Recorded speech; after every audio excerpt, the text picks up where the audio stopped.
Olá, esse é o Ecocenado e você vai ver agora, no mês em que comemoramos o Dia do Cerrado, a devastação do bioma preocupa. A gente tem indicações hoje que você conservar só 20% do cerrado, que é o que, por exemplo, o Código Florestal preconiza, né? Você pode desmatar até 80% da propriedade, não seria suficiente para manter a conectividade que a gente necessita para a conservação da biodiversidade no cerrado. E a reação no Senado às tentativas de diminuição das áreas protegidas. O PL de minha autoria tem, senhoras e senhores, o objetivo de se colocar como um contraponto às iniciativas que colocam em risco o decreto presidencial que ampliou o Parque Nacional da Chapada dos Veadeiros. Você vai ver também, no quadro Ideias Verdes, a carne do futuro. Os hambúrgueres que você está vendo são de carne bovina e de frango. Mas nenhum animal precisou ser morto para isso. E as atrações desse ano na Mostra Ecofalante de Cinema.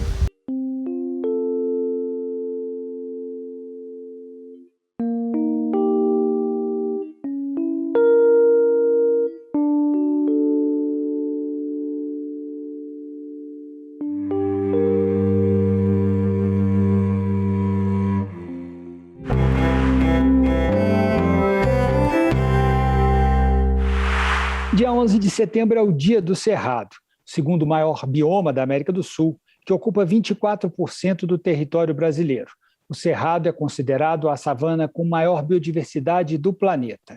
Eu converso agora, por videochamada, com a professora Mercedes Bustamante, do Departamento de Ecologia da Universidade de Brasília. A professora é considerada hoje uma das principais referências em termos de estudos do Cerrado. Ela é também membro da Academia Brasileira de Ciências e foi eleita recentemente também como integrante da Academia de Ciências dos Estados Unidos. Professora, para a gente começar a conversa, explica para a gente o que é esse bioma tão especial, o Cerrado. Bom, César, em primeiro lugar, muito obrigada, pela oportunidade de estar aqui com vocês hoje.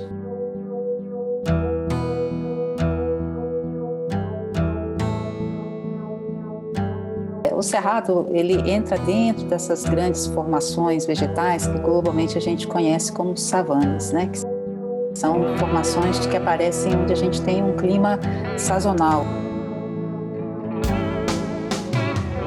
Uma estação seca muito marcada.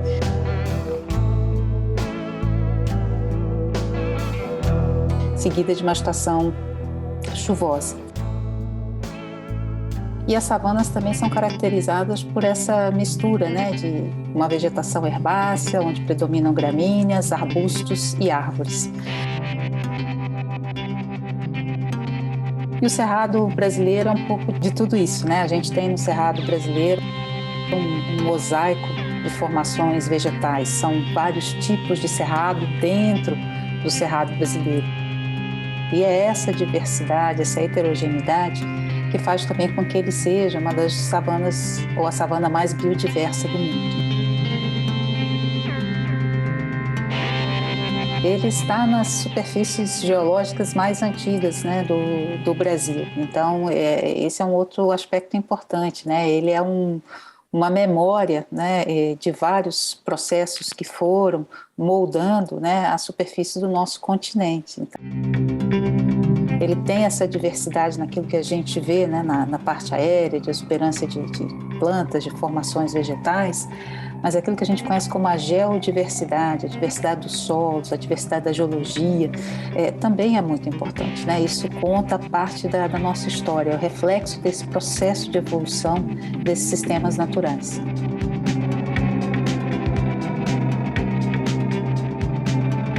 O Cerrado interage diretamente com outros biomas, no caso o Pantanal e mesmo a floresta amazônica, enfim. Como é que é essa interação, sobretudo na questão hídrica?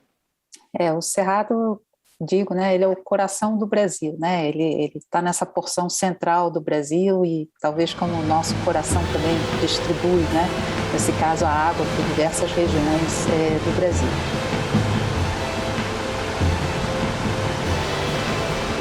Essa distribuição central faz com que ele tenha zonas de transição com a Amazônia, com a Caatinga,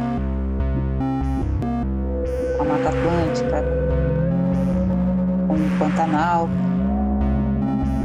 Basicamente, a água, né, que contribui, né, com as áreas inundadas do Pantanal, ela vem das partes altas que são do Cerrado brasileiro, né? É uma parte importante da água que drena do São Francisco, para o São Francisco, também sai do Cerrado brasileiro.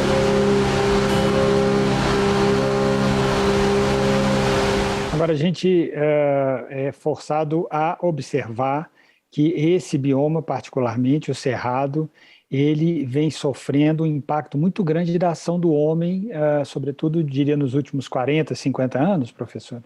Quando o processo de ocupação do Cerrado começa, também ele é facilitado, porque você tem grandes extensões muito planas, né?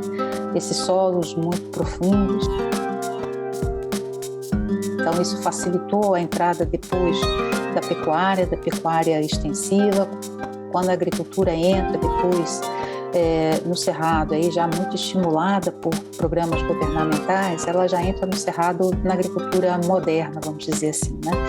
Muito intensiva, com o uso de maquinário, favorecido exatamente por esse relevo plano, né? Pela adaptação da agricultura aos solos do Cerrado. Então, esse é um problema porque esse processo se deu numa dimensão muito grande em termos espaciais, né? Foram ocupadas áreas muito rapidamente, nesse curto espaço de tempo.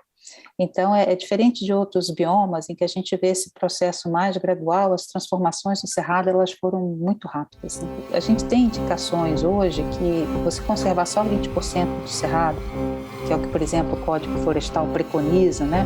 Você pode desmatar até 80% da propriedade, não seria suficiente para manter a conectividade que a gente necessita para a conservação da biodiversidade no Cerrado. A solução hoje é pensar muito rapidamente em parar o desmatamento nessas novas plantas, e a gente precisa retomar a questão da restauração das áreas degradadas, e as áreas que estão ainda em uso, elas têm que ser utilizadas de forma mais sustentável, né? Então, você tem um uso sustentável que seja mais amigável para a fauna, para a flora, né? Para a ecologia dos sistemas. Este mês estamos comemorando o Dia do Cerrado, mas no mês de agosto a gente acompanhou a divulgação de partes de um novo relatório do painel de mudanças climáticas das Nações Unidas, e que, de certa forma, procura dirimir as dúvidas que ainda existem no que diz respeito ao impacto da ação do homem no aquecimento global, né? E aí eu pergunto, professora, como é que fica o Cerrado no meio desse contexto todo, dessas novas informações a que nós tivemos acesso? Quer dizer, que importância passa a ter a preservação do Cerrado diante disso tudo? Esse relatório, né, que foi lançado em agosto, ele foi muito taxativo, né, em dizer, não há dúvida mais que é a atividade humana que vem modificando nessa escala, né, o nosso clima. A atividade humana, ela já responde quase por 1,1, né, grau centígrado de aumento da temperatura. O relatório aponta por todos os modelos que a gente vai chegar a 1,5, que seria a meta do Acordo de Paris para 2100, antes do que a gente pensava, então já nas próximas 2 décadas. Então aí também a velocidade, né, do processo está aumentando. E o relatório, embora ele não especifique países, né, ele traz avaliações regionais. E quando a gente olha a avaliação regional que o relatório colocou para a América do Sul, destaca uma região do centro da América do Sul, que são a região de monções da América do Sul, que é onde a gente recebe essa precipitação, no caso do Cerrado, essa precipitação que vem no verão.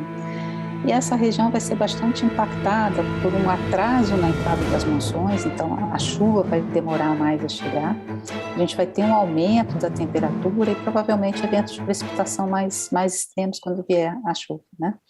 Então, isso balança, né, e modifica, né, completamente o balanço de carbono, o funcionamento da vegetação natural, porque, novamente, ela evoluiu naquela situação de que vem a chuva, vem a seca, mas com uma certa estabilidade. Agora a gente começa a mudar essa cronologia de entrada de chuva e de seca. E é crítico, extremamente crítico para a atividade agropecuária. O que é preciso fazer para a gente minimizar esse impacto? A conservação, ela tem que ser vista como parte do sistema produtivo. Você precisa da agricultura, sem dúvida, né, que a gente precisa da agricultura para a produção de alimentos, mas ela pode conviver em grandes espaços com áreas protegidas, né? Então, essa reorganização da paisagem em que a conservação seja parte do sistema produtivo, tanto nas áreas públicas, né, que devem estar bem conservadas, então o governo precisa olhar a manutenção das áreas protegidas, dos territórios indígenas, como a proteção dentro das áreas privadas, né? Então isso precisa ser estimulado. Isso é o que nos vai dar mais resiliência, mais capacidade de resposta a essas pressões que vêm.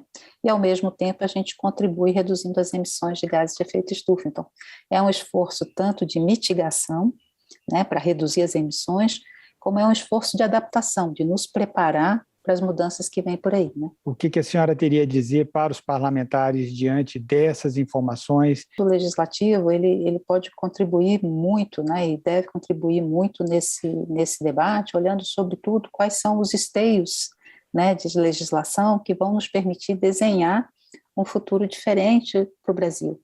Nós perdemos muito em termos de governança ambiental, então a gente precisa recuperar muito rapidamente esse terreno, né?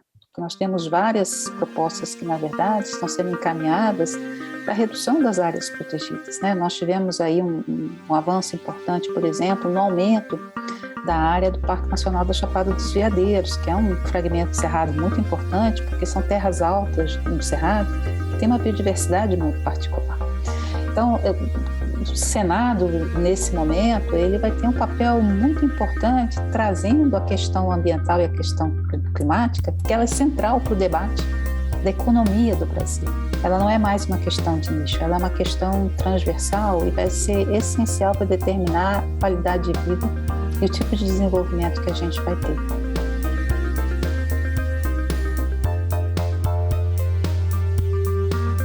Professora Mercedes, muito obrigado por sua participação aqui no nosso programa, o Ecosenado, trazendo tantos esclarecimentos e, ao mesmo tempo, nos ajudando a entender quão importante é esse bioma, o Cerrado. César, eu que agradeço mais uma vez. Obrigada a vocês.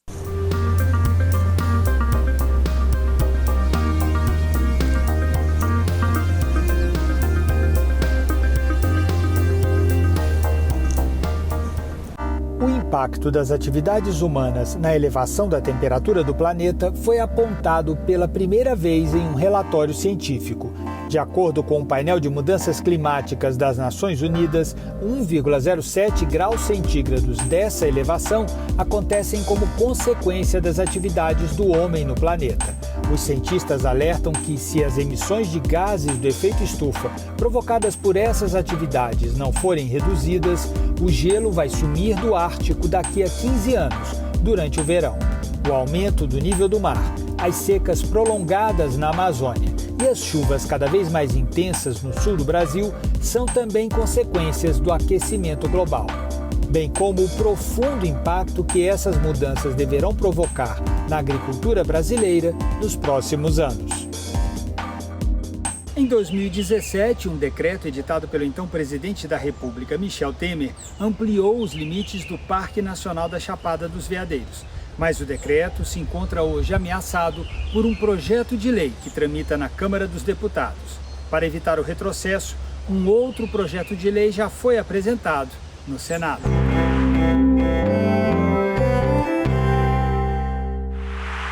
Se a disputa é legislativa, o PL de minha autoria tem, senhoras e senhores, o objetivo de se colocar como um contraponto às iniciativas que colocam em risco o decreto presidencial que ampliou o Parque Nacional da Chapada dos Veadeiros. Isto através de instrumento normativo de hierarquia superior, ou seja, a lei. E nos dá orgulho poder dizer que o Parque Nacional da Chapada dos Veadeiros é reconhecido como patrimônio natural mundial pela Unesco, o braço da Organização das Nações Unidas que cuida de educação, ciência e cultura.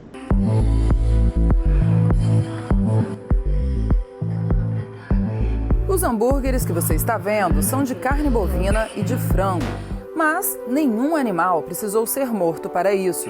Essa carne, produzida nos laboratórios da empresa israelense Future Meat, começa com algumas poucas células, extraídas de um bife, por exemplo, e cultivadas em um bioreator até se tornarem células musculares e de gordura. Os sabor é idêntico, garante quem já provou. O problema sempre foi o custo, mas a empresa já conseguiu reduzir o preço de cada hambúrguer para menos de $3,50. Esse acessório, que pode ser levado na mochila, transforma qualquer bicicleta comum em elétrica. O clipe é acoplado na roda dianteira e permite aumentar a velocidade sem fazer tanta força nas pedaladas. A invenção é ideal, por exemplo, para quem vai de bike ao trabalho e não quer chegar lá todo suado.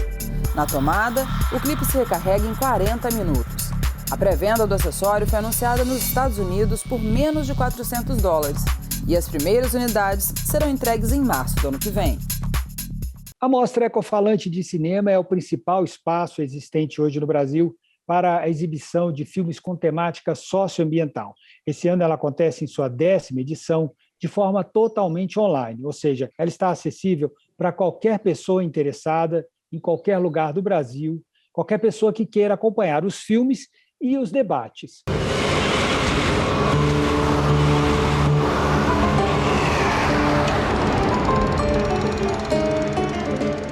E eu converso agora com Chico Guariba, que é o diretor da Mostra Ecofalante de Cinema.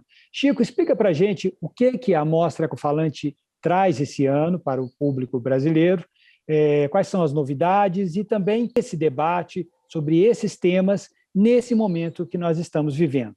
A Mostra Ecofalante esse ano traz um cardápio vastíssimo de opções, né? Seja na área de filmes, a gente está trazendo 101 filmes de 40 países, né? 30 deles inéditos no Brasil.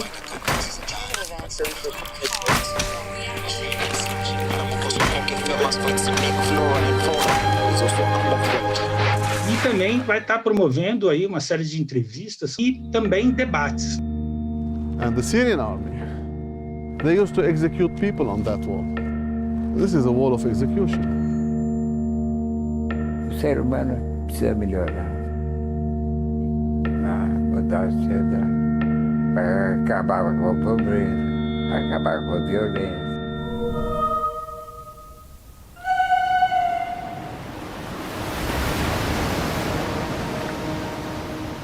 A mostra está entrando no seu 10º ano, né? Ela começou pequenininha, aqui só em São Paulo, né? Em 3 cinemas da cidade, um público seleto de 4.000 pessoas. E muito provavelmente foi o projeto de cinema que mais cresceu no Brasil nesses últimos 10 anos. У истерики заблокировали медведей. То есть порядка 20 медведей перекрыло речку и ждет рыбу. Нерка изменяет и поведение медведей, потому что у них много пищи, и нерка их делает очень терпимыми. Терпимость у них появляется как к своему виду, так и к нам, к людям.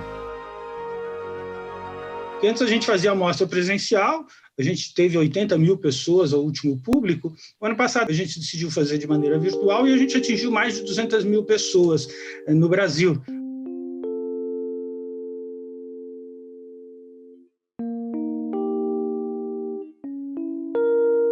Teve pessoas assistindo em 1.800 municípios do Brasil. Então, teve uma abrangência que, se a gente fizesse presencialmente, a gente nunca teria. Chico, agora você estava me explicando que tem toda uma série de filmes dentro de uma dessas mostras que tratam de um viés mais econômico dessa questão socioambiental, não é? E é interessante porque esse aspecto econômico, sobretudo no que diz respeito à preservação da natureza, muitas vezes não é levado em conta, né? Parece que a atividade de preservar a natureza é assim um filantropismo, né? E, na verdade, ela pode ser uma atividade econômica. A questão da preservação, ela tem que gerar recursos, ela tem que gerar riqueza também, né? E entender a economia é o passo para você entender, né, como a sociedade funciona. Our health and the health of our planet are connected. If you look over here, my neighbor's land that has been chemical fallowed, then you look over at our paddocks, you have a diversity of different plant species. Which model do you want your food to be produced from? The answer is pretty simple to me. Esse ano, o eixo economia na Mostra Ecofalante, composto por 4 filmes, né, está extremamente forte, né? E a gente vai estar apresentando aí filmes de grande repercussão. Eu cito o filme do Costa Gravas, né? O Jogo do Poder.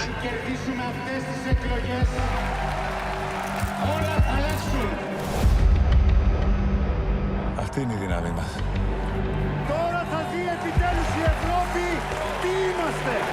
que trata da questão da crise, na crise grega, né, depois de 2008, questão do neoliberalismo. They'll strangle you. They'll do all they can to crush you and the hope you represent. Outro filme importantíssimo que a gente vai estar exibindo é o Capital no século XXI. Moi, j'ai très peur en ce début du XXIe siècle à cause de ce que j'observe dans les données historiques. In the 18th century, money marries money, so poverty is a death sentence. The way the elite stays in power is also by shaping the way that we think.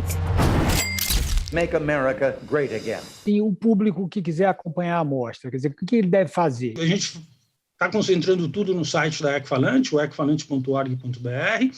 Lá você tem os filmes, as sinopses, os trailers dos filmes, tem quando os filmes vão passar, tem a programação também. Então fica tudo mais fácil.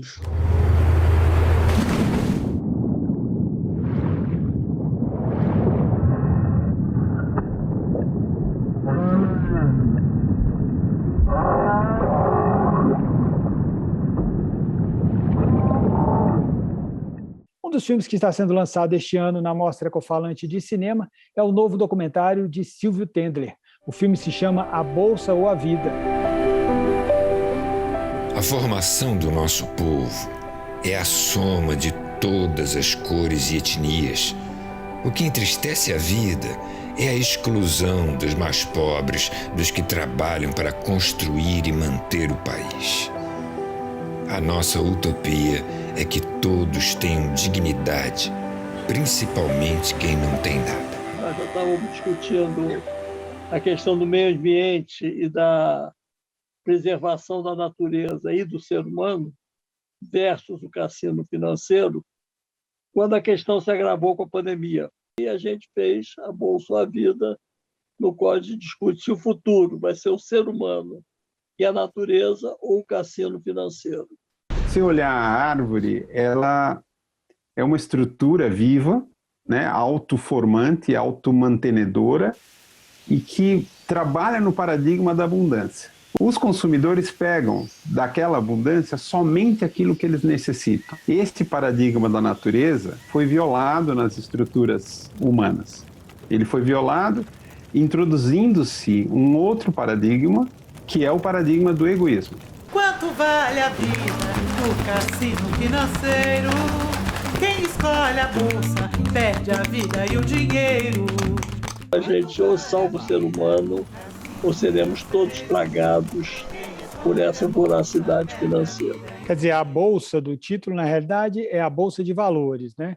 Mas a bolsa ou a vida, quer dizer, a vida aí tem uma série de aspectos, né, que você vai elencando ao longo do filme, né? Meio ambiente, agricultura, e ao mesmo tempo essa analogia, né, com essa clássica frase, né, da pessoa que vai roubar, do trombadinho, a bolsa ou a vida, né? Eu há muitos anos que trabalho essa questão da preservação da natureza, mas eu sempre trabalhei alinhado à defesa também da qualidade de vida do ser humano. Eu acho que você não salvará o planeta se você não salvar esse animal chamado humanidade. O desmatamento acelerado da Amazônia é responsável pela seca profunda no sul e sudeste. A natureza é formada por vasos comunicantes. Os céus transportam vapor d'água por longas distâncias nos rios voadores. Quase metade da água das chuvas do sudeste, centro-oeste e sul é formada graças às 600 bilhões de árvores da bacia amazônica. E sem chuva, não há PIB que resista.